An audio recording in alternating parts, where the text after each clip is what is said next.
Hello students. तो हम लोग मैट्रिसेस स्टार्ट कर चुके हैं। एक लेक्चर हमारा मैट्रिसेस का हो चुका है। आज हमारा सेकंड लेक्चर है मैट्रिसेस का। तो इसमें सबसे पहले हम डिस्कस करेंगे टाइप्स ऑफ मैट्रिसेस क्या होते हैं। देखिए बेटा, एक चीज मैंने और अभी वो किया है कि जैसे कि आप लोगों को पता है कि मेरा खुद का एक एंड्रॉयड का ऐप है जिसका नाम टारगेट 100 क्लासेस है। तो उस ऐप पे मैं स्टूडेंट्स को इंक्लूड कर रहा हूँ जिनको वर्कशीट चाहिए, डाउट्स चाहिए, वो उस ऐप पे अपने आप को रजिस्टर करिए और मुझे मैसेज कर दीजिए कि हम इस क्लास में हैं, 10th में या 11th में या 12th में। तो उसके बेसिस पे मैंने वहाँ पे 3 ग्रुप बनाए हुए हैं। तो वहाँ पे मैं आपको ऐड करके वहाँ पे वर्कशीट वगैरह या डाउट क्लासेस वगैरह मैं आपको टाइम के साथ भेजता रहूँगा, जिससे आप असाइनमेंट भी कर सकेंगे और पूरा मतलब एक तरह से क्लासेस की तरह ही हो जाएगा, जिसमें आप लोगों को कोई दिक्कत नहीं आएगी और आप अच्छे से कर पाएंगे। तो चलिए स्टार्ट करते हैं। तो आपको कुछ नहीं करना, एंड्रॉयड ऐप पे जाके सिर्फ लिखना है टारगेट 100 क्लासेस, और जो बच्चे एप्पल या iOS यूज़ करते हैं उनको लिखना है क्लास प्लस। उसके बाद वो डाउनलोड हो जाएगा और मैं खुद आपको इंक्लूड कर लूँगा। तो चलिए डिस्कस करते हैं टाइप्स ऑफ मैट्रिसेस। देखिए, जो हमारा पहला मैट्रिक्स है टाइप्स ऑफ मैट्रिसेस में, वो है रो मैट्रिक्स। फर्स्ट मैट्रिक्स है हमारा रो मैट्रिक्स। देखिए, जैसे कि नाम है इसका रो मैट्रिक्स, तो रो मैट्रिक्स का मतलब ये हो गया कि जिसके पास सिंगल रो हो, एक जिस मैट्रिक्स ओनली वन रो। तो इसकी डेफिनेशन होगी ओनली वन रो। जिस मैट्रिक्स के पास सिंगल रो है उसको हम रो मैट्रिक्स बोलेंगे। अगर इसका एग्जांपल लेते हैं तो एग्जांपल होगा मेरे पास जो मैं लिख रहा हूं 1 2 3। ये एक ऐसा मैट्रिक्स है जो रो मैट्रिक्स है जिसके पास सिंगल रो है और 3 कॉलम्स हैं। तो अगर मैं इसके ऑर्डर की बात करता हूं तो ऑर्डर क्या आएगा 1 into 3। तो जिस मैट्रिक्स के पास एक सिंगल रो होता है उसको हम रो मैट्रिक्स बोलते हैं। चलिए सेकंड मैट्रिक्स की बात करते हैं। सेकंड मैट्रिक्स है हमारे पास कॉलम मैट्रिक्स। कॉलम मैट्रिक्स, तो जैसे नाम है इसका कॉलम मैट्रिक्स, तो इसका मतलब क्या हो गया, जिसके पास सिर्फ एक कॉलम हो, ओनली वन कॉलम। जिस मैट्रिक्स के पास सिर्फ एक कॉलम हो उसको हम कॉलम मैट्रिक्स बोलते हैं। अगर एग्जांपल की बात करते हैं 1 2 3, देखिए इसके पास सिंगल कॉलम है और 3 रोज हैं। तो अगर मैं इसके ऑर्डर की बात करता हूं तो ऑर्डर आएगा 3 into 1। तो ये मेरा एक कॉलम मैट्रिक्स हो चुका है। नेक्स्ट आगे चलते हैं। थर्ड मैट्रिक्स हमारे पास जिसका नाम है स्क्वायर मैट्रिक्स। स्क्वायर मैट्रिक्स, देखिए स्क्वायर मैट्रिक्स का नाम हमको पता है कि स्क्वायर का मतलब क्या होता है, जिसका लेंथ और ब्रेथ इक्वल होते हैं। तो यहां भी यही डेफिनेशन होगी इसकी स्क्वायर मैट्रिक्स की, जिसके नंबर ऑफ रोज और कॉलम्स इक्वल होंगे। तो मैं सीधा लिख रहा हूं जिसके रोज इक्वल टू कॉलम। जिस मैट्रिक्स में रोज और कॉलम इक्वल होंगे उसको हम स्क्वायर मैट्रिक्स बोलेंगे। तो मेरे कहने का मतलब क्या है कि अगर मैं ऐसे लिखता हूं एक मैट्रिक्स 2 3 4 5, तो ये मेरा क्या हो जाएगा, एक कॉलम स्क्वायर मैट्रिक्स।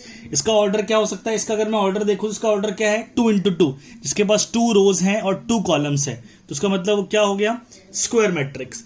अगर बात करते हैं सबसे छोटा स्क्वायर मैट्रिक्स, तो सबसे छोटा स्क्वायर मैट्रिक्स क्या होगा 1 by 1, जिसके में एक रो हो और एक कॉलम हो। अगर आगे की बात करते हैं तो इसका मतलब क्या हो गया, जिसके पास 3 रोज हैं और 3 कॉलम्स हैं उसको हम क्या बोलेंगे 3 by 3 स्क्वायर मैट्रिक्स। तो ये मेरी स्क्वायर मैट्रिक्स की डेफिनेशन थी।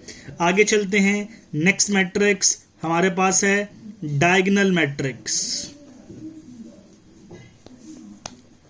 डायगोनल मैट्रिक्स, देखिए डायगोनल मैट्रिक्स से क्या समझ आता है।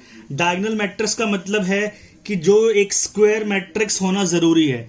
तो डायगोनल मैट्रिक्स का सबसे पहली कंडीशन, फर्स्ट कंडीशन, उसका स्क्वायर होना जरूरी है और उसके सिर्फ मेन डायगोनल में एलिमेंट होने चाहिए। कहने का मतलब क्या है, अगर मैं 2 by 2 की बात करता हूं 1 2 0 0, कहने का मतलब क्या है, सिर्फ मेन डायगोनल। देखिए बेटा, मेन डायगोनल की बात क्या बोलते हैं, इसको हम प्रिंसिपल डायगोनल बोलते हैं। अगर मैं इसकी बात करता हूं, इन एलिमेंट के नाम बताइए आप। इसका नाम क्या है A11, इसका नाम क्या है A22, अगले का नाम क्या आएगा A33। तो कहने का मतलब जो हमारे ये वाले होते हैं इसको हम मेन डायगोनल बोलते हैं। और डायगोनल मैट्रिक्स का मतलब क्या है कि स्क्वायर मैट्रिक्स के में सिर्फ डायगोनल एलिमेंट होने चाहिए। अगर डायगोनल एलिमेंट है तो उसको हम डायगोनल मैट्रिक्स बोलेंगे। अगर मैं 3x3 की बात करता हूं तो 7 0 0 0 3 0 0 0 5, तो ये मेरा क्या हो जाएगा, एक डायगोनल मैट्रिक्स जिसका ऑर्डर क्या हो जाएगा 3x3। तो ये हमारा डायगोनल मैट्रिक्स है। डायगोनल मैट्रिक्स की मैंने आपको कंडीशन बता ही दी है कि उसके लिए क्या होना जरूरी है, उसके लिए स्क्वायर मैट्रिक्स होना जरूरी है। आगे चलते हैं, नेक्स्ट मैट्रिक्स जो हमारे पास है स्केलर मैट्रिक्स। नेक्स्ट मैट्रिक्स है हमारे पास स्केलर मैट्रिक्स। देखिए स्केलर मैट्रिक्स का मतलब क्या होता है, एक स्केलर की जो पहली कंडीशन होती है वो यही होती है कि उसका स्क्वायर होना जरूरी है। जो मैट्रिक्स स्क्वायर मैट्रिक्स होगा वही स्केलर मैट्रिक्स होगा। और इसके लिए भी कंडीशन यही है, डायगोनल की तरह ही इसके डायगोनल में एलिमेंट होने चाहिए और सेम होने चाहिए। अगर डायगोनल में एलिमेंट है और सेम है तो इसका मतलब वो क्या हो जाएगा, स्केलर मैट्रिक्स। तो इसको हम बोलेंगे स्केलर मैट्रिक्स ऑफ ऑर्डर 3।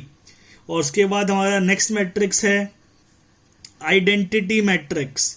बेटा सबसे इंपॉर्टेंट मैट्रिसेस में आइडेंटिटी मैट्रिक्स ही होता है। तो आइडेंटिटी मैट्रिक्स इंपॉर्टेंट है, क्या होता है, सबसे इंपॉर्टेंट आइडेंटिटी मैट्रिक्स। इसको हम यूनिट मैट्रिक्स भी बोलते हैं। आइडेंटिटी मैट्रिक्स को यूनिट मैट्रिक्स भी बोला जाता है।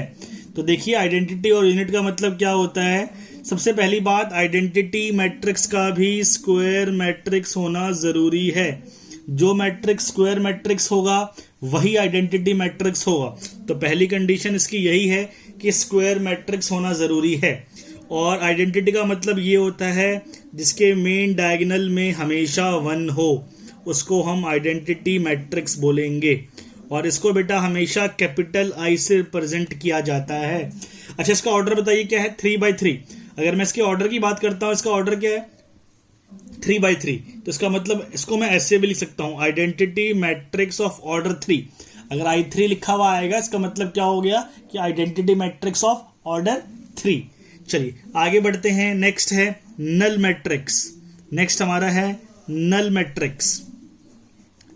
नल मैट्रिक्स, देखिए नल मैट्रिक्स के लिए कोई कंडीशन नहीं है कि स्क्वायर होगा या क्या होगा।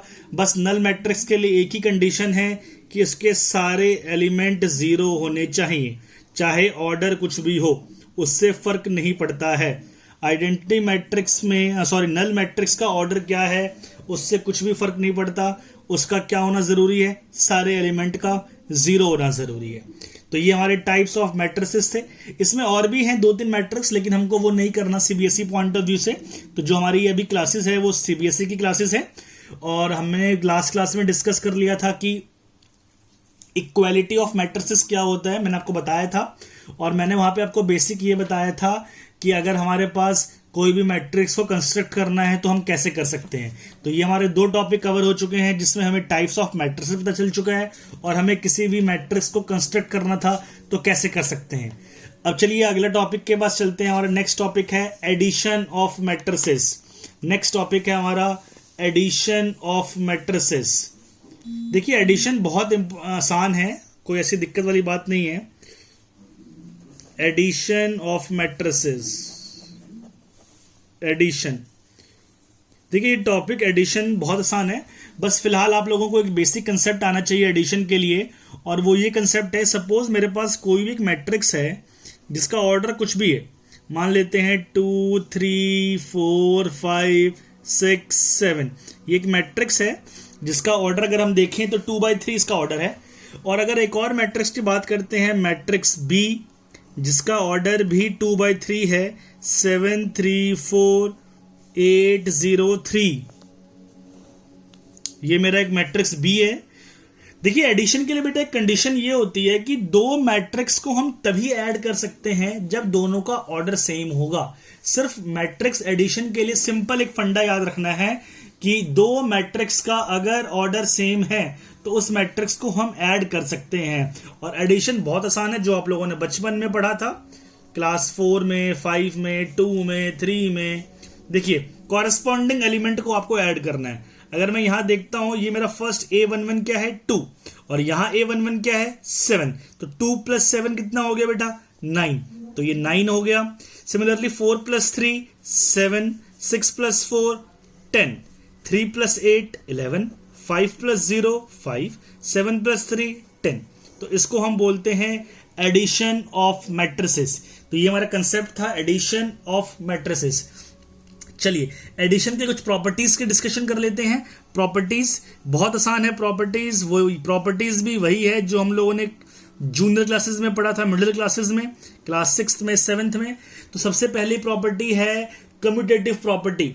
देखिए बेटा कम्यूटेटिव प्रॉपर्टी आप सभी को पता होगा क्या होता है कम्यूटेटिव प्रॉपर्टी। अगर सपोज मेरे पास मैट्रिक्स ए है और एक मैट्रिक्स बी है और अगर मैं इन दोनों को ऐड करता हूं तो ए प्लस बी का जो एडिशन होगा वही एडिशन बी प्लस ए का भी होगा। तो कहने का मतलब क्या है कि मैट्रिक्स में कम्यूटेटिव प्रॉपर्टी एडिशन के लिए वैलिड है।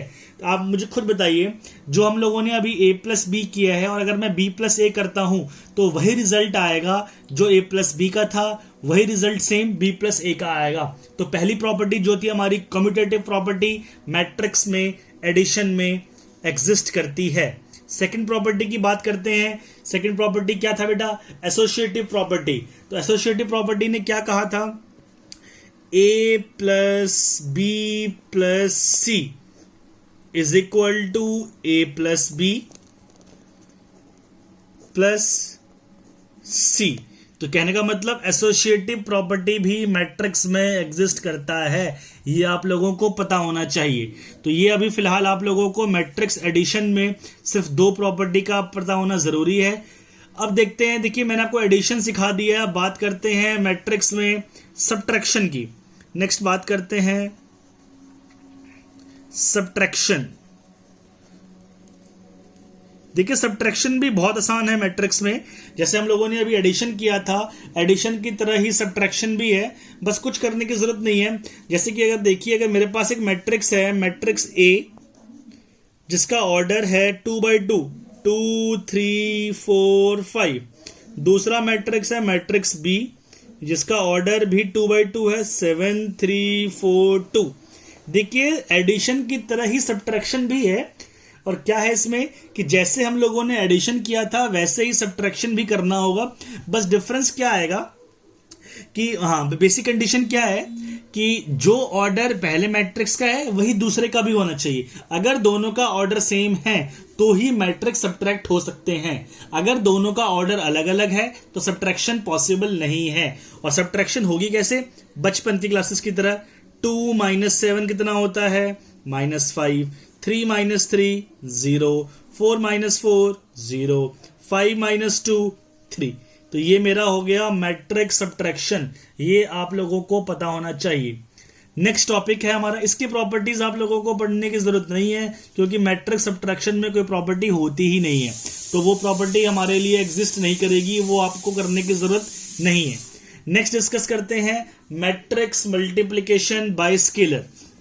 Matrix multiplication bye scalar, matrix multiplication bye scalar, किसी स्केलर से मैट्रिक्स को कैसे मल्टीप्लाई कर सकते हैं।